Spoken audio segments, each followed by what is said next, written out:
زندگی کی گہما گہمی میں، زندگی کی چکا چون میں سویر سے شام تک، شام سے سویر تک بھاگم بھاگ لگی تھی، تو کسی وجہ سے لمحے فرصت کے ہاتھ آ ہی گئے ہیں، تو آئیے ہم اپنا ربط کتاب اللہ سے جوڑیں، قرآن سے جڑ جائیں اور اس کی تلاوت کو شعار زندگی بنا لیں۔ گر تو می خواہی مسلمہ زیستن، نیست ممکن جز بقرآن زیستن۔ اگر تو مومن بن کے، مسلمان بن کے جینا چاہتا ہے تو قرآن کے بغیر تیرا ایک لمحہ بھی نہیں بیت سکتا۔ تو اس کتاب کے ساتھ ہمیں وابستہ ہونا چاہیے، روزانہ 1-2 پارے خود بھی پڑھنے چاہیے اور اپنے بچوں کو بھی اس کی ترغیب دینی چاہیے۔ روزانہ ہماری صبح کا آغاز تلاوت کلام مجید سے ہو تو زندگی کتنی خوشگوار، پر نور، تاباں اور منور ہوگی۔ تو اس موقع پر میں مشورہ دوں گا کہ کتاب اللہ کے ساتھ جڑ جائیں اور یہ کتاب دیکھنا کہ کیسے موتی اچھال کے تمہاری گود میں ڈالتی ہے اور اللہ کی قربت کا ذریعہ ہے، ہمیں زندگی گزارنے کا اسلوب دیتی ہے اور حیات آفرین کتاب ہے۔ تو اس کے ساتھ ہمیں جڑنا چاہیے اور اس موقع سے ہمیں بھرپور فائدہ حاصل کرنا چاہیے۔ ایک بات میں یہ بھی عرض کرنا چاہوں گا کہ اس موقع پر خاص طور پہ ہمیں تھوڑا سا اپنا محاسبہ کرنے کے لیے بھی وقت مل گیا ہے۔ ہم اللہ کی معرفت حاصل کریں، اپنی زندگی کے مقصود اور مدعا کو سمجھیں کہ ہم کیوں تخلیق کیے گئے اور ہمیں فہم و فراست اور عقل و خرد سے کیوں نوازا گیا۔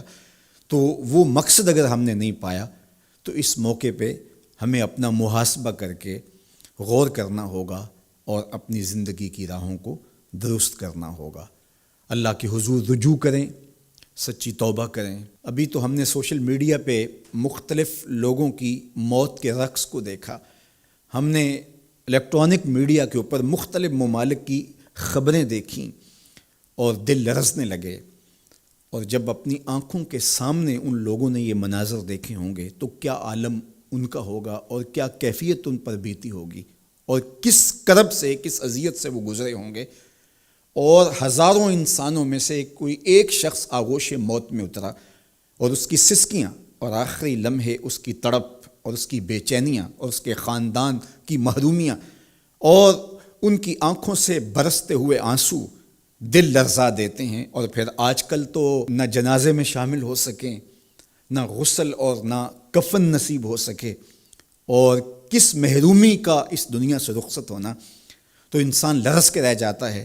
تو ذرا 2 لمحوں کے لیے تصور کر لیجئے کہ 7 ارب انسانوں کے اندر چند ہزار لوگ موت کی آغوش میں گئے، جبکہ اربوں انسان ہیں، تو چند ہزار لوگ آغوش موت میں اترے تو ہمارا وجود لرزنے لگا۔